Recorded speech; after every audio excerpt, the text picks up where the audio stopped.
Cut down ಮಾಡಿ ಇಲ್ಲಿಗೆ ಬಂದಿದ್ದೀನಿ. ಯಾಕೆ ಅಂತ ಹೇಳಿದ್ರೆ ಇವತ್ತು ಇವತ್ತಿನ ದಿನ ನಂಗೆ ಇಲ್ಲಿ ಬ್ರಾಹ್ಮಣರು ಅಂದ್ರೆ ಬಹಳ ಅಭಿಮಾನ. ಯಾಕೆಂದ್ರೆ ನಾನು ಹುಟ್ಟಿ ಬೆಳೆಯುವಾಗ ನನ್ನ ತಂದೆಯವರ ಬಾಯಲ್ಲಿ ಬ್ರಾಹ್ಮಣರು ಬ್ರಾಹ್ಮಣರು ಬ್ರಾಹ್ಮಣರು ಅಂತ ಕೇಳ್ಕೊಂಡೆ ಬ್ರಾಹ್ಮಣರಿಗೆ ಅನ್ಯಾಯ ಆಗ್ತಾ ಇದೆ, ಬ್ರಾಹ್ಮಣರಿಗೆ ಇದಾಗ್ತಾ ಇದೆ, ಬ್ರಾಹ್ಮಣರು ಹುಟ್ಟುವಾಗ್ಲೇನೆ ಎಷ್ಟು ಪ್ರತಿಭಾವಂತರಾಗಿ ಹುಡ್ತಾರೆ, ಅವ್ರಿಗೆ ಅವಕಾಶಗಳು ಕಮ್ಮಿ ಅಂತ ನಮ್ಮ ತಂದೆ ಯಾವಾಗ್ಲೂ ನಮ್ಗೊಂಥರ ದಿನನಿತ್ಯ ಅದೊಂಥರ ಮಂತ್ರ ತರ ನಮ್ಗೆ ಕೇಳಿ ಕೇಳಿ ನಾವು ಬೆಳೆದಿರೋದು. ಹಾಗಾಗಿ ನಂಗೆ ಎಲ್ಲೇ ಹೋದ್ರು ಅದೊಂದು ಅಭಿಮಾನ ಇದೆ. ಯಾಕೆ ಅಂತ ಹೇಳಿದ್ರೆ ನಾವ್ ಏನೇ ಕಿತ್ಕೊಂಡ್ರು, ಯಾರೇ ಗೌರ್ಮೆಂಟ್ ಅವ್ರು ನಮ್ಗೆ ಅಂತ ಏನು ಪ್ರಿಸರ್ವ್ ಮಾಡದೇ ಇದ್ರು, ಏನೇ ಮಾಡದೇ ಇದ್ರು, ನಮ್ ಬ್ರಾಹ್ಮಣರ ಮನೇಲಿ ಹುಟ್ಟೋ ಮಕ್ಳುಗಳು ಇಂಟೆಲಿಜೆಂಟ್ ಆಗಿ ಹುಟ್ಟಿದ್ವಿ. ಸುಮಾರಾಗಿ 90% ಬ್ರಾಹ್ಮಣಗಳ ಮನೇಲಿ ಹುಟ್ಟೋ ಮಕ್ಳುಗಳು ಹುಟ್ಟಾನೆ ಪ್ರತಿಭೆ ಇಟ್ಕೊಂಡು ಹುಟ್ಟಿದ್ವಿ. ಇವಾಗ ನನ್ನ ಮಕ್ಳು ಹುಟ್ಟೋಕ್ ಮುಂಚೆ ನಾನು ಕೊಂಕಣೀಸ್ನ ಲವ್ ಮ್ಯಾರೇಜ್ ಮಾಡ್ಕೊಂಡೆ. ಅವಾಗ ನಮ್ ತಂದೆ ಶುರುವಿನಲ್ಲಿ ಬಹಳ ಅಪೋಸ್ ಮಾಡ್ತಾ ಇದ್ರು. ಏನೇನು ಕೊಂಕಣೀಸ್ ಅಂದ್ರೆ ಅವ್ರಿಗೊಂಥರ ಬ್ರಾಹ್ಮಣರಲ್ಲ ಅನ್ನೋ ತರ. ನಮ್ಮ ಅಕ್ಕಂದ್ರ 5 ಜನಕ್ಕೂ ಬ್ರಾಹ್ಮಣರು ಮನೆಯವ್ರನ್ನೇ ಒಂಥರ ಹುಡುಕಿ ಹೊಯ್ಸಳ ಕರ್ನಾಟಕದನ್ನೇ ಮದ್ವೆ ಮಾಡಿದ್ರು. ಆಮೇಲೆ ನಾನು ಕೊಂಕಣಿ ಅವ್ರನ್ನ ಮದ್ವೆ ಮಾಡ್ಕೊಂಡಾಗ ವಿಧಿ ಇಲ್ಲದೆ ಒಪ್ಕೊಂಡಾದ್ಮೇಲೆ ನಾನು ಪ್ರೆಗ್ನೆಂಟ್ ಆದಾಗ ಹೇಳ್ತಾ ಇದ್ರು, ನೋಡು ಬ್ರಾಹ್ಮಣರ ಇಂಟೆಲಿಜೆನ್ಸ್, ಕೊಂಕಣಿಗಳ ವ್ಯಾವಹಾರಿಕತ್ವ ಎರಡು ಸೇರ್ಕೊಂಡ್ರೆ ನಿನ್ ಮಗು ದಿನ ದೇಶ ಆಳುತ್ತೆ ಅಂತ ಹೇಳ್ತಾ ಇದ್ರು. ನಂಗೆ ಇವತ್ತಿನ ದಿನ ಪ್ರತಿದಿನ ನಮ್ಮ ತಂದೆಗೆ ಮಾತು ಜ್ಞಾಪಕ ಬರುತ್ತೆ. ಯಾಕೆ ಅಂತ ಹೇಳಿದ್ರೆ ನನ್ನ ಮಕ್ಳು ಮಾಡ್ತಿರೋ ಬಿಸ್ನೆಸ್, ಅವ್ರು ಎಷ್ಟು ದೇಶ ಸೇವೆ ಮಾಡ್ತಾ ಇರೋದು, ಎಷ್ಟು ಇಂಟೆಲಿಜೆನ್ಸ್ ಅಂದ್ರೆ ನಿಮ್ಗೆಲ್ಲ ಗೊತ್ತೇ ಇದೆ. ನಿಖಿಲ್ ಕಾಮತ್ ಪಾಡ್ಕಾಸ್ಟ್ಗೆ ನೀವೆಲ್ಲರೂ ಫ್ಯಾನ್ಗಳು ಅನ್ನೋದು ನಂಗೆ ಗೊತ್ತಿದೆ. ಇವತ್ತಿನ ದಿನ ಮೋದಿ ಅವರೇ ಅವನ ಹತ್ರ 2.5 ಗಂಟೆ ಮಾತಾಡಿದ್ರು. ಆಮೇಲೆ ಈಗ ಹೋಗಿ ಅವನು ಅಮೆರಿಕಾಗ ಹೋಗಿ ಎಲನ್ ಮಸ್ಕ್ ಹತ್ರ ಮಾತಾಡ್ದ. ಆಮೇಲೆ ಆ ತರ ಒಂಥರ ಅಷ್ಟು ಪ್ರತಿಭೆ ಬಂದು ಬ್ರಾಹ್ಮಣರ ವಂಶದಲ್ಲಿ ಹುಟ್ಟಿದೆ ಅಂದ್ರೆ ಇಡೀ ಪ್ರಪಂಚನೇ ಒಂದು ತಿರುಗಿ ನೋಡೋ ತರ ಮಾಡ್ತಾನೆ ಅಂದ್ರೆ ನಾವು ಬ್ರಾಹ್ಮಣರು ಎಷ್ಟು ಒಂಥರ ಗ್ರೇಟ್ ಅನ್ನೋದು ಇದರಲ್ಲಿ ತೋರಿಸುತ್ತೆ. ಆಕ್ಚುಲಿ ಅದು ಬ್ಲಡ್ ಇಲ್ಲ ಅಂದಿದ್ರೆ ಜೀನ್ಸ್ ಅಲ್ಲಿ ಇದನ್ನ ಇವಾಗ ನಮ್ಮ ಗುರುಗಳು ಹೇಳಿದ್ರು, ಎಲ್ಲಾರು ಹೇಳಿದ್ರು, ಲೈಕ್ ಜೀನ್ಸ್ ಅಲ್ಲಿ ನಮ್ಗೆ ಅದೊಂದು ಶಕ್ತಿ ಇರುತ್ತೆ ಬ್ರಾಹ್ಮಣರದ್ದು. ಅನ್ಫಾರ್ಚುನೇಟ್ಲಿ ಇವಾಗ ಬ್ರಾಹ್ಮಣರ ಇದು ಪಾಪ್ಯುಲೇಷನ್ ಕಮ್ಮಿ ಆಗ್ತಾ ಇದೆ. ನಂಗೆ ಇವತ್ತು ಪ್ರದೀಪ್ ಅವ್ರು ಇಲ್ಲಿ ಪ್ರೆಸಿಡೆಂಟ್ ಪ್ರದೀಪ್ ಅವ್ರು ಮಾತಾಡಿದ್ ಬಹಳನೇ ಇಷ್ಟ ಆಯ್ತು. ಅವ್ರು ಬಹಳ ಒಂಥರ ಎಫೆಕ್ಟಿವ್ ಆಗಿ ಮಾತಾಡಿದ್ರು. ಹೇಗೆ ಅವ್ರ ಹಮ್ಮಿಕೊಂಡಿರೋ ಎಲ್ಲ ಕಾರ್ಯ, ಹೇಗೆ ಬ್ರಾಹ್ಮಣರ ವೇದಿಕೆ ಮೂಲಕ ಬ್ರಾಹ್ಮಣರಿಗೆ ಏನೇನೇನೇನ್ ಸಹಾಯ ಮಾಡ್ಬೇಕು ಅನ್ನೋದನ್ನ ಅವರು ಬಹಳ ಚೆನ್ನಾಗಿ ವಿಸ್ತಾರವಾಗಿ ಹೇಳಿದ್ರು. ಅದು ಖಂಡಿತ ಅದೆಲ್ಲ ಕಾರ್ಯಗತ ಆಗಿ ಬರಲಿ. ನಾನು ಹೇಳೋದೇನಂತ ಹೇಳಿದ್ರೆ, ನಾವು ಇದನ್ನ ಮಾಡೋದಿದೆಯಲ್ಲ, ಉಪನಯನ ಮಾಡೋದಿದೆಯಲ್ಲ, ಅದು ಬಹಳ ಇಂಪಾರ್ಟೆಂಟ್. ನಾನು ಎಲ್ಲೇ ಉಪನಯನ ಮಾಡಿದ್ರು ಅಲ್ಲಿ ಹೋಗಿ ನಾನು ಡೊನೇಟ್ ಮಾಡ್ತೀನಿ.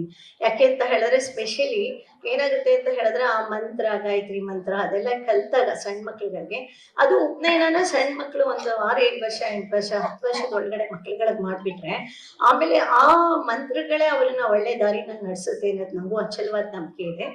ಅದ್ರ ಜೊತೆಗೆ ಉಪನಯನದ ಜೊತೆಗೆ ನಮ್ಮ ಬಡ ಮಕ್ಳುಗಳು, ನಮ್ಮ ಬ್ರಾಹ್ಮಣರ ಕಮ್ಯುನಿಟಿ ಇರೋ ಬಡ ಮಕ್ಳುಗಳಿಗೆ ನಾವು ಎಲ್ಲದಕ್ಕಿಂತ ಪ್ರಮುಖವಾಗಿ ನಾವು ನೋಡ್ಬೇಕಾಗಿರೋದು ಬ್ರಾಹ್ಮಣರ ಬಡ ಮಕ್ಳುಗಳು. ಎಷ್ಟೋ ಜನ ಮಕ್ಳುಗಳಿಗೆ 1 ತಿಂಗಳಿಗೆ ಫೀಸ್ ಕೊಡಕ್ಕಾಗ್ದೇನೆ ಅವ್ರು ಎಜುಕೇಶನ್ ಬಿಟ್ಬಿಟ್ಟು ಕೂಲಿ ಕೆಲ್ಸನಲ್ಲಿ ಕೆಲಸ ಮಾಡ್ಕೊಂಡಿದ್ದಾರೆ. ಅದು ಬಹಳ ಶೋಚನೀಯ ಪರಿಸ್ಥಿತಿ ಇವಾಗಿರೋದು. ಯಾಕೆ ಅಂತ ಹೇಳಿದ್ರೆ ಇಷ್ಟು ದೊಡ್ಡ ಬ್ರಾಹ್ಮಣರ ವೇದಿಕೆ ಎಲ್ಲ ಇಟ್ಕೊಂಡು ನಾವೆಲ್ಲರೂ ಅಟ್ಲೀಸ್ಟ್ ನಾವು ಒಂದು ಕ್ರೌಡ್ ಫಂಡಿಂಗ್ ಇಂದ ಸ್ಟಾರ್ಟ್ ಮಾಡ್ಕೊಂಡು ಒಬ್ಬೊಬ್ರು ದಿನಕ್ಕೆ ಒಂದು 50 ರೂಪಾಯಿ, 1 ಲಕ್ಷ ಬ್ರಾಹ್ಮಣರು 50 ರೂಪಾಯಿ ದಿನಕ್ಕೆ ಎತ್ತಿ ಗೋಲ್ಕದಲ್ಲಿ ದೇವಸ್ಥಾನಕ್ಕೆ ಹಾಕಿರೋ ತರ ಹಾಕಿದ್ರೆ ಇವಾಗ 15 ಕೋಟಿ ತಿಂಗಳಿಗೆ ದುಡ್ಡು ಬರುತ್ತೆ. ನಮ್ಗೆ ಯಾವಾಗ್ಲೂ ಫೈನಾನ್ಷಿಯಲ್ ಇದರಲ್ಲಿ ನಾವು ಸ್ಟ್ರಾಂಗ್ ಆಗಿದ್ರೆ ಏನ್ ಬೇಕಾದ್ರೂ ಯೋಜನೆಗಳನ್ನ ಹಮ್ಕೋಬಹುದು. ಯಾಕೆಂತ ಹೇಳಿದ್ರೆ ನಾವು ಯಾವ ವಿಷಯದಲ್ಲೂ ಗೌರ್ಮೆಂಟ್ ಅಲ್ಲಿ ನೆಚ್ಕೊಳಕ್ ಸಾಧ್ಯನೇ ಇಲ್ಲ. ಗೌರ್ಮೆಂಟ್ ಅಲ್ಲಿ ಇವಾಗ ಸೆಂಟ್ರಲ್ ಗೌರ್ಮೆಂಟ್ ಅಲ್ಲಿ ಸ್ಕಿಲ್ ಡೆವಲಪ್ಮೆಂಟ್ ಅಂತ ಮಾಡಿದ್ದಾರೆ. ಎಷ್ಟು ಜನ ಬ್ರಾಹ್ಮಣರುಗಳು ಯೂಸ್ ಮಾಡ್ಕೋತಾರೆ ಸ್ಕಿಲ್ ಡೆವಲಪ್ಮೆಂಟ್? ವಿಶ್ವಕರ್ಮ ಮತ್ತೆ PMKY ಯೋಜನೆಗಳಿದೆ. ಎಷ್ಟು ಜನ ಗೊತ್ತು ನಿಮ್ಗಳಿಗೆಲ್ಲ? PMKY ಯೋಜನೆನಲ್ಲಿ ಇದು ಹೇಳ್ಕೊಟ್ಟು ಟೈಲರಿಂಗ್ ಮಿಷನ್ಸ್ ನ ಫ್ರೀ ಆಗಿ ಕೊಡ್ತಾರೆ. ಸೊ ನಾವು ಇವಾಗ ಆ ಯೋಜನೆಗಳು ಸೆಂಟ್ರಲ್ ಗೌರ್ಮೆಂಟ್ ಅಲ್ಲಿ, ನಮ್ಮ ಕರ್ನಾಟಕ ಗೌರ್ಮೆಂಟ್ ಅಲ್ಲಿ ಅಟ್ಲೀಸ್ಟ್ ಜನರಲ್ ಆಗಿ ಇಟ್ಟಿರೋ ಈ ತರ ಯೋಜನೆಗಳನ್ನ ನಾವು ಯಾರಾದ್ರೂ ಲೀಡರ್ಸ್, ಪ್ರದೀಪ್ ತರ ಲೀಡರ್ಸ್ ಇದಾರಲ್ಲ, ಅವ್ರುಗಳ ಮುಂದೆ ಹೋಗಿ ಇದಕ್ಕೆ ಏನೇನ್ ಯೋಜನೆಗಳನ್ನ ನಮ್ಮ ಬ್ರಾಹ್ಮಣರ ಕಮ್ಯುನಿಟಿಗೆ ಅಪ್ಲೈ ಮಾಡೋ ತರ ಮಾಡ್ಕೋಬಹುದು ಅಂತ ಡೆಫಿನೆಟ್ಲಿ ನಾವೆಲ್ಲ ಅದ್ರ ಬಗ್ಗೆ ಯೋಚನೆ ಮಾಡ್ಬೋದು. ಆಮೇಲೆ ಅದರಿಂದ ಒಂದು ಬಹಳನೇ ಒಳ್ಳೇದಾಗುತ್ತೆ ನಮ್ಮ ಕಮ್ಯುನಿಟಿಗೆ. ನಾನು ಇವಾಗ ಹೇಳ್ತಾ ಇರೋದು, ನಾನು ನಿಮ್ಮನ್ನೆಲ್ಲ ರಿಕ್ವೆಸ್ಟ್ ಮಾಡ್ಕೊತಿದ್ದೀನಿ, 1 ಲಕ್ಷ ಜನ ನಾವು ಒಂದ್ ಕಡೆ ಒಟ್ಟಾಗೋಣ. 1 ಲಕ್ಷ ಜನ ಬ್ರಾಹ್ಮಣರು ಬಂದು ನಾವು 1 ಪ್ಲಾಟ್ಫಾರ್ಮ್ ಮಾಡ್ಕೊಂಡು ದಿನ ಆ ಪ್ಲಾಟ್ಫಾರ್ಮ್ ಅಲ್ಲಿ ನಾವೆಲ್ಲ ಡಿಸೈಡ್ ಮಾಡೋಣ. ನಾವು 50 ರೂಪಾಯಿ ನಮ್ಮ ಬ್ರಾಹ್ಮಣರ ಏಳಿಗೆಗಾಗಿ ನಾವು ಗೋಲ್ಕದೊಳಗಡೆ 50 ರೂಪಾಯಿ ಹಾಕ್ತೀವಿ ದಿನಕ್ಕೆ ಅಂತ ನೀವು ಡಿಸೈಡ್ ಮಾಡ್ಕೊಳ್ಳಿ. 50 ರೂಪಾಯಿ ಅನ್ನೋದು ಯಾರ್ ಬೇಕಾದ್ರೂ ಹಾಕ್ಬೋದು. 1 ರೂಪಾಯಿಂದ 50 ರೂಪಾಯಿ ಅಂತ ಇಟ್ಕೊಂಡ್ರೆ 1 ರೂಪಾಯಿ ಎವ್ರಿ ಡೇ ಒಬ್ರು ತೆಗೆದು ಈಗ ಬ್ರಾಹ್ಮಣರ ಅಭಿವೃದ್ಧಿಗೆ ಅಂತ ಗೋಲ್ಕಕ್ಕೆ ಹಾಕ್ತಾರೆ, ಅದು ದಿನಕ್ಕೆ 1 ಲಕ್ಷ ಜನ ಹಾಕಿದ್ರೆ 1 ಲಕ್ಷ ರೂಪಾಯಿ ಆಗುತ್ತೆ. ಅದು ತಿಂಗಳಿಗೆ 30 ಲಕ್ಷ ಆಗುತ್ತೆ. ಓಕೆ, ಆ ತರ ನಾವು ಯೋಚನೆ ಮಾಡ್ಕೊಂಡು ಆ ನಿಟ್ಟಲ್ಲಿ ನಾನು ಇವ್ರನ್ನ ರಿಕ್ವೆಸ್ಟ್ ಮಾಡ್ಕೋತೀನಿ, ಬ್ರಾಹ್ಮಣರ ವೇದಿಕೆ ಪ್ರೆಸಿಡೆಂಟ್ ಅಂಡ್ ಕಮಿಟಿ ಮೆಂಬರ್ಸ್ನೆಲ್ಲಾನು ಅದೊಂದು ಯೋಜನೆ ಹಮ್ಮಿಕೊಂಡು ಅದನ್ನ ಕಾರ್ಯಗತ ಮಾಡೋಣ. ಯಾಕೆ ಅಂತ ಹೇಳಿದ್ರೆ ಅದಕ್ಕೊಂದು ನಾವು ಒಂದು ಇದು ಓಪನ್ ಆಗಿ ಇಡೋಣ. ಇವಾಗ ಯಾವ್ದೋ ಒಂದು ಬಡ ಬ್ರಾಹ್ಮಣರ ಸ್ಕೂಲ್ ಇದೆಯಲ್ಲ, ಒಂದಷ್ಟು ಜನ ವಿದ್ಯಾರ್ಥಿಗಳನ್ನ ಒಟ್ಟು ಮಾಡೋಣ. ಒಟ್ಟು ಮಾಡ್ಬಿಟ್ಟು ಅವ್ರಿಗೆ ಕಡು ಬಡವರು ಅವ್ರಿಗೆ ಇದು ಒಂಥರ ಕೊಡಕ್ಕೆ ಸಾಧ್ಯ ಇಲ್ಲ, ಫೀಸು ಮುಳುಗ್ ಹೋಗ್ತಾ ಇದಾರೆ ಅವ್ರ ಫ್ಯಾಮಿಲಿ ಇದ್ದಾಗ, ನಾವೆಲ್ಲ ಸೇರಿ 50 ರೂಪಾಯಿ 15 ಕೋಟಿ ಬರುತ್ತೆ. ಆ 15 ಕೋಟಿನಲ್ಲಿ ಅಟ್ಲೀಸ್ಟ್ 1 ಕೋಟಿ 15 ಒಂದ್ ತಿಂಗಳ ನಾವು 15 ಫ್ಯಾಮಿಲಿ 30 ಫ್ಯಾಮಿಲಿನ ಆರಾಮವಾಗಿ ನಾವು ಮುಂದೆ ತರಬಹುದು. ಆಮೇಲೆ ಇವಾಗ ನಾವು ಹೇಗೆ ಅಂತ ಹೇಳಿದ್ರೆ ನಮ್ಮ ಬ್ರಾಹ್ಮಣರ ಮಕ್ಳುಗಳು ಇವಾಗ ಒಂದು ಇಂಜಿನಿಯರಿಂಗ್ ಮಾಡಿ ಅವ್ರ ತಲೆ ತುಂಬಾ ಶಾರ್ಪ್ ಇರುತ್ತೆ. ಅವ್ರು ಏನೋ ಒಂದು ಇನ್ವೆಂಟ್ ಮಾಡ್ತಾರೆ, ಇನ್ವೆಂಟ್ ಮಾಡಿ ಏನೋ ಒಂದು ಅದ್ಭುತವಾಗಿರೋದು ಏನೋ ಒಂದು ಇನ್ವೆಂಟ್ ಮಾಡ್ತಾರೆ, ಹುಡುಕ್ತಾ ಇರ್ತಾರೆ ಯಾರ್ ಫಂಡಿಂಗ್ ಮಾಡ್ತಾರೆ ಅಂತ, ಎಲ್ಲಿ ಸಿಗುತ್ತೆ ಫಂಡಿಂಗ್ ಅಂತ. ಆಮೇಲೆ ಎಲ್ಲೂ ಫಂಡಿಂಗ್ ಸಿಗ್ತಾ ಇದ್ದಾಗ ಡಿಸಪಾಯಿಂಟ್ ಆಗಿ ಅವ್ರು ವಾಪಸ್ ಬಿಟ್ಬಿಡ್ತಾರೆ ಅದನ್ನ. ಅವ್ರು ಇನ್ವೆನ್ಷನ್ ಮಾಡಿರೋದು ಅವ್ರ ಯೋಚನೆ ಅವರು ಅಷ್ಟು ಇದ್ ಮಾಡಿ ಕ್ರಿಯೇಟಿವ್ ಆಗಿ ಕಂಡುಹಿಡಿಯೋ. ನಾನು ಯಾಕೆಂದ್ರೆ ನಾನು ಕಾಲೇಜಸ್ಗೆಲ್ಲ ಹೋಗ್ತಾ ಇರ್ತೀನಿ, ಇಂಜಿನಿಯರಿಂಗ್ ಕಾಲೇಜಸ್ ಮತ್ತೆ ಯೂನಿವರ್ಸಿಟೀಸ್ ಹೋಗ್ತಾ ಇರ್ತೀನಿ. ಅಲ್ಲಿ ನೋಡ್ತೀನಿ ಎಷ್ಟೆಷ್ಟು ಹೊಸ ಇದನ್ನ ಇನ್ವೆನ್ಷನ್ ಮಾಡಿರ್ತಾರೆ. ಆ ಇನ್ವೆನ್ಷನ್ ಮಾಡಿರೋದಕ್ಕೆ ಅವ್ರಿಗೆ ಸಪೋರ್ಟಿವ್ ಸಿಸ್ಟಮ್ ಇರಲ್ಲ. ಯಾಕೆ ಅಂತ ಹೇಳಿದ್ರೆ ಲೈಕ್ ಅವ್ರಿಗೆ ಬೇಸಿಕ್ ಫಂಡಿಂಗ್ ಬೇಕಾಗಿರುತ್ತೆ. ಆ ಫಂಡಿಂಗ್ ನ ಯಾರು ಕೊಡ್ಲಿಲ್ಲ ಅಂತ ಆದಾಗ, ಎಲ್ಲೂ ಸಿಗ್ಲಿಲ್ಲ ಅಂತ ಆದಾಗ ಅಗೇನ್ ಡಿಸಪಾಯಿಂಟ್ ಆಗಿ ಅವರು ಆ ಇದನ್ನೇ ಬಿಟ್ಬಿಡ್ತಾರೆ. ಅದರಿಂದ ನಮ್ ದೇಶಕ್ಕೆ ಎಷ್ಟು ಇದು ನಾವು ಕಳ್ಕೊಂಡಾಗುತ್ತೆ. ಎಷ್ಟು ಪ್ರತಿಭೆಗಳು, ನನ್ನ ಮಕ್ಳ ತರ ಪ್ರತಿಭೆಗಳು, ನನ್ನ ಮಕ್ಕಳಿಗೆ ಇಷ್ಟೊಂದು ಫೈನಾನ್ಷಿಯಲ್ ಇದರಲ್ಲಿ ಇಷ್ಟು ಪ್ರತಿಭೆ ಇದೆ ಅಂತ ಗೊತ್ತಾಗಿದೆ ನಮ್ಮ ಹಸ್ಬೆಂಡ್ ಇಂದ. ಅವ್ರು ಇದ್ದಿದ್ರಿಂದ ನಾವು ಅವ್ರನ್ನ, ನಾನು ನಮ್ಮ ಹಸ್ಬೆಂಡ್ ಸೇರ್ಕೊಂಡು ಅವ್ರನ್ನ ಒಂಥರ ಒಂದ್ ದಿಕ್ಕಲ್ಲಿ ಅವರು ಓದೋದ್ರಲ್ಲಿ ಜಾಣ್ ಬೀಳ್ತಾ ಇದ್ರು. ಅವ್ರಿಗೆ ಅಸಾಧಾರಣ ಪ್ರತಿಭೆ ಇದೆ ಫೈನಾನ್ಷಿಯಲ್ ಮಾರ್ಕೆಟ್ ಅಲ್ಲಿ ಅಂದ್ಬಿಟ್ಟು ಇವತ್ತಿನ ನಮ್ company Zerodha valued about 1 lakh crore. ಇವಾಗ ನಮ್ದು ಇದು ನಿಮ್ಗೆಲ್ಲ ಗೊತ್ತಿದೆ. ಅದರಲ್ಲಿ ನಾವು we are the highest tax payers. ನಮ್ಮ ಕಂಪ್ನಿನಲ್ಲಿ ನಡೆಯೋ ವ್ಯವಹಾರದಲ್ಲಿ 1 ಪೈಸಾ ನಾವು ಟ್ಯಾಕ್ಸ್ ನ ಕೊಡಬಾರ್ದು, ದೇಶಕ್ಕೆ ಕೊಡಬಾರ್ದು ಅನ್ನೋ ತರ ಮಾಡ್ಕೊಂಡು ನಾವು ಉಳಿಸ್ಕೊತಾ ಇಲ್ಲ. ನಾವು 100% ಟ್ಯಾಕ್ಸ್ ಪೇಯರ್ಸ್. ನಮ್ದು 1 ರೂಪಾಯಿವೆ ಲೈಕ್ ನ್ಯಾಯವಾಗಿ ದುಡ್ದಿರೋ ದುಡ್ಡು. ಅದು ಇವಾಗ ಹೇಗಾಗುತ್ತೆ ಅಂದ್ರೆ ಈ ತರ ಇವಾಗ ನಮ್ಮ ಮಕ್ಳುಗಳಲ್ಲಿ ಎಷ್ಟೋ ಜನ ನನ್ನ ಮಕ್ಳ ತರ ಟ್ಯಾಲೆಂಟ್ ಇರೋರು ಇರ್ಬೋದು, ಅವ್ರಿಗೆ ಒಂದು ಅವಶ್ಯಕತೆ ಇರುತ್ತೆ, ಒಂದು ಪ್ಲಾಟ್ಫಾರ್ಮ್ ಕ್ರಿಯೇಟ್ ಮಾಡೋ ಅವಶ್ಯಕತೆ ಇರುತ್ತೆ. ಆಮೇಲೆ ಇವಾಗ ನಿಮ್ಗೆಲ್ಲ ಗೊತ್ತಿದೆ 180 ಫಿನ್ಟೆಕ್ ಕಂಪನೀಸ್ ಇದೆ ಇಂಡಿಯಾದಲ್ಲಿ ಇವಾಗ at present. Sir I am talking very important thing, ಕೇಳಿಸ್ಬಿಡಿ ಸರ್ ಪ್ಲೀಸ್.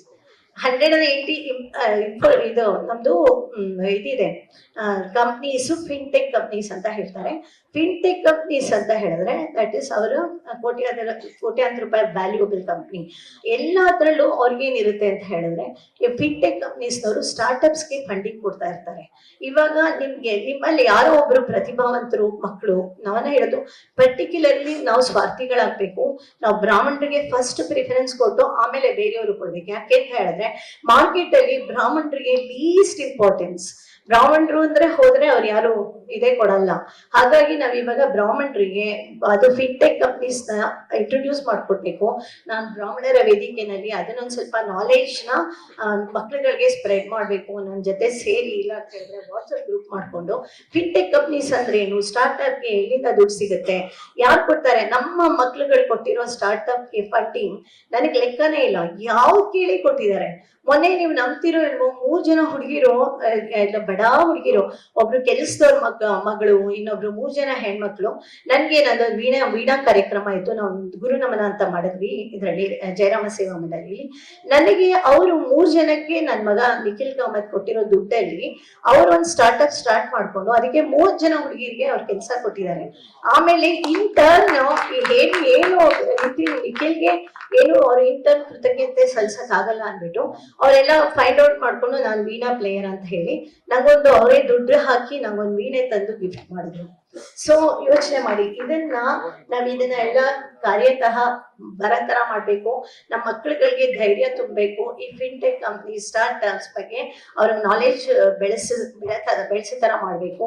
ಆಮೇಲೆ ಎಲ್ಲ ಮಕ್ಳುಗಳಿಗೂ, ಎಲ್ಲ ನಮ್ಮ ಹೆಣ್ಮಕ್ಳುಗಳಿಗೂ ಹೇಳ್ತಾ ಇದ್ದೀನಿ ನಾನು, ಎಲ್ಲ ಟ್ರೇಡಿಂಗ್ ಅಂಡ್ ಫೈನಾನ್ಷಿಯಲ್ ಮಾರ್ಕೆಟ್ ಬಗ್ಗೆ ಅವೇರ್ನೆಸ್ ತೆಗೆದುಕೊಳ್ಳಿ. ಯಾಕೆ ಅಂತ ಹೇಳಿದ್ರೆ ನೀವು ಒಂದು 10,000 ರೂಪಾಯಿ ಇದ್ರೂ ಟ್ರೇಡಿಂಗ್ ಶುರು ಮಾಡ್ಬೋದು. ಟ್ರೇಡಿಂಗ್ ಅಲ್ಲಿ ನೀವು ಆರಾಮಾಗಿ ಮನೇಲೆ ಕುತ್ಕೊಂಡು ಮಕ್ಳನ್ನು ನೋಡ್ಕೊಂಡು ನೀವು ಇದು ಮಾಡ್ಬೋದು. ಇವಾಗ ಬೇಕಾದಷ್ಟು ಇನ್ಸ್ಟಿಟ್ಯೂಷನ್ ಬಂದಿದೆ ಟ್ರೇಡಿಂಗ್ ಬಗ್ಗೆ ಹೇಳ್ಕೊಡಕ್ಕೆ. ನಮ್ದೇ ಝೆರೋದಾ ವರ್ಸಿಟಿ ಅಂತಿದೆ. ಝೆರೋದಾ ವರ್ಸಿಟಿ ಡೌನ್ಲೋಡ್ ಮಾಡ್ಕೊಂಡು ದಯವಿಟ್ಟು ನೀವೆಲ್ಲ ಇದು ಫೈನಾನ್ಷಿಯಲಿ ಇಂಡಿಪೆಂಡೆಂಟ್ ಆಗೋ ತರ ಮಾಡ್ಕೊಳ್ಳಿ. ಫೈನಾನ್ಷಿಯಲ್ ಡಿಸಿಪ್ಲಿನ್ ಇಟ್ಕೊಳ್ಳಿ. ಯಾಕೆ ಅಂತ ಹೇಳಿದ್ರೆ ಯಾವಾಗ ನಮ್ಗೆ ಅರ್ಜೆನ್ಸಿ ಬರುತ್ತೋ ಹೇಳಕ್ಕಾಗಲ್ಲ. ಆ ಟೈಮಲ್ಲಿ ನೀವು ಸಾಲ ಮಾಡ್ಬಿಟ್ರೆ, ಇಂಟ್ರೆಸ್ಟ್ ರೇಟ್ ನೋಡದೆ ಸಾಲ ಮಾಡ್ಬಿಟ್ರೆ ಜೀವನ ಹಾಳಾಗೋಗುತ್ತೆ. ದಯವಿಟ್ಟು ನಂಗೆ ಅನ್ಸುತ್ತೆ ನಾನು ತುಂಬಾ ಟೈಮ್ ತಗೋತಾ ಇದ್ದೀನಿ ಅಂತ. ನಂಗೆ ಹೇಳಕ್ಕೆ ನಿಮ್ಮ ಹತ್ರ ಹಂಚ್ಕೊಳಕ್ಕೆ ಬೇಕಾದಷ್ಟಿದೆ. ಯಾಕೆ ಅಂತ ಹೇಳಿದ್ರೆ ನನ್ನ ಜೀವನದ ಅನುಭವ. ನಾನೊಂದು ಬ್ರಾಹ್ಮಣರ ಮನೇಲಿ ಹುಟ್ಟಿ ಬೆಳೆದು ನಾನು ಇವಾಗ ರೀಸೆಂಟ್ ಆಗಿ ಒಂದು ಶೆಡ್ಯೂಲ್ SC/ST ವಿಲೇಜ್ಗೆ ಹೋಗ್ಬಿಟ್ಟು ನಾನೊಂದು ಕೆರೆ ಡೆವಲಪ್ ಮಾಡಿದ್ದೀನಿ. ಅಲ್ಲಿ ಒಂದು ಕೊಚ್ಚೆ ಗುಂಡಿ ಕ್ಲೀನ್ ಮಾಡಿದ್ದೀನಿ. ಆಮೇಲೆ ಅಲ್ಲಿ 18 ಎಲೆಕ್ಟ್ರಿಕಲ್ ಪೋಲ್ಸ್ ಹಾಕಿದ್ರು, ಅದನ್ನ ರೀರೂಟ್ ಮಾಡಿಸಿದೀನಿ. ಒಬ್ರು ಬ್ರಾಹ್ಮಣರ ಹೆಂಗ್ಸು ಹೋಗಿ SC/ST ವಿಲೇಜ್ ಅಲ್ಲಿ ವರ್ಕ್ ಮಾಡೋದು ಅಷ್ಟು ಸುಲಭದ ಕೆಲಸ ಅಲ್ಲ. ನಂಗೆ ಅಷ್ಟು ಧೈರ್ಯ ಇದೆ ಅಂದ್ರೆ ನನ್ನ ಚೈಲ್ಡ್ಹುಡ್, ನಮ್ಮ ತಂದೆ, ನಮ್ಮ ಡಾಟಪ್ಪೆ ನಂಗೆ, ನಾನು ವೇದ ಮಂತ್ರ ಸಂಗೀತ ಅಂತ ಹೇಳಿ ಕಲ್ತ್ಕೊಂಡು ಕೇಳ್ಕೊಂಡೆ ಬೆಳೆದಿರೋಳು ನಾನು. ಅದಕ್ಕೆ ನಂಗೆ ಇಷ್ಟು ಕಾನ್ಫಿಡೆನ್ಸ್ ಇದೆ ಅಂತ ನಾನು ಅನ್ಕೊಳ್ಳೋದು. ಯಾಕೆ ಅಂತ ಹೇಳಿದ್ರೆ ಯಾರು ನನ್ನ ಶಕ್ತಿನ ಇದು ಮಾಡಕ್ಕಾಗಲ್ಲ, ಕಮ್ಮಿ ಮಾಡಕ್ಕಾಗಲ್ಲ. ಯಾರೇ ಮಿನಿಸ್ಟ್ರಿ ಇರಲಿ, ಪ್ರೈಮ್ ಮಿನಿಸ್ಟರ್ ಇರಲಿ, ಚೀಫ್ ಮಿನಿಸ್ಟರ್ ಇರಲಿ, ನಾನು ಮಾತಾಡ್ತೀನಿ. ಇವಾಗ ರೀಸೆಂಟ್ ಆಗಿ ಒಂದು ಫೈಟ್ ಕೋನೋಕಾರ್ಪಸ್ ಅಂತ ಪ್ಲಾಂಟೇಶನ್ ಸಿಕ್ಕಾಪಟ್ಟೆ ಸ್ಪ್ರೆಡ್ ಆಗ್ತಾ ಇದೆ ಬೆಂಗಳೂರಿನಲ್ಲಿ ಸುತ್ತಮುತ್ತ. ಯಾವ ರಿಸಾರ್ಟ್ ಹೋಗಿ ಕೋನೋಕಾರ್ಪಸ್ ಅದು ಸಿಕ್ಕಾಪಟ್ಟೆ ವಿಷ ಅನಿಲನ ಇದಕ್ಕೆ ಬಿಡ್ತಾ ಇದೆ.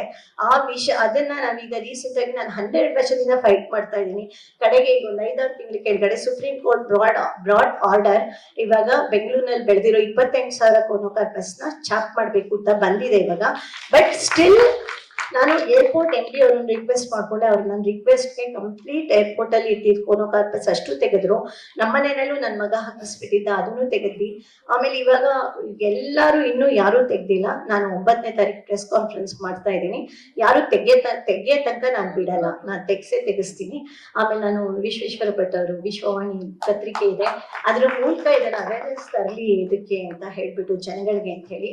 ಯಾಕೆ ಅಂತ ಹೇಳಿದ್ರೆ ನಾವು ಅಪೋಸ್ ಮಾಡ್ಲಿಲ್ಲ, ನಾವು ಕೇಳಿಲ್ಲ ಅಂದ್ರೆ ಒಂದ್ ಮಗುನು ಅಳ್ದೇ ಇದ್ರೆ ಯಾರು ಹಾಲು ಕೊಡಲ್ಲ. ಅದಕ್ಕೆ ನಾವು ಈ ಬ್ರಾಹ್ಮಣರು ವೇದಿಕೆಯವರು ನಾವು ಒಟ್ಟಾಗಿ ನಾವು ಗ್ರೂಪ್ ಆದಾಗ ಏನಾಗುತ್ತೆ ಅಂತ ಹೇಳಿದ್ರೆ ಅವ್ರು ಹೇಳಿದ್ರು, ನಮ್ಮ ಗುರುಗಳು ಹೇಳಿದ್ರು, ಲೈಕ್ ಗ್ರೂಪಿಸಮ್ ಇಲ್ಲ ಬ್ರಾಹ್ಮಿನ್ಸ್ ಅಲ್ಲಿ ಅಂತ. ಯಾಕಿಲ್ಲ? Better late than never. ಇವಾಗ ಅನ್ಕೊಳ್ಳೋಣ, ನಾವೆಲ್ಲ ಒಂದು ಗ್ರೂಪ್ ಮಾಡ್ಕೊಳ್ಳೋಣ, 1 ಲಕ್ಷ ಜನನ ಒಟ್ಟು ಮಾಡ್ಕೊಂಡು we start sending our request and ನಾವು ಕೂತ್ಕೊಂಡು ಡಿಮ್ಯಾಂಡ್ ಮಾಡೋಣ. ಯಾಕೆ ಮಾಡಲ್ಲ?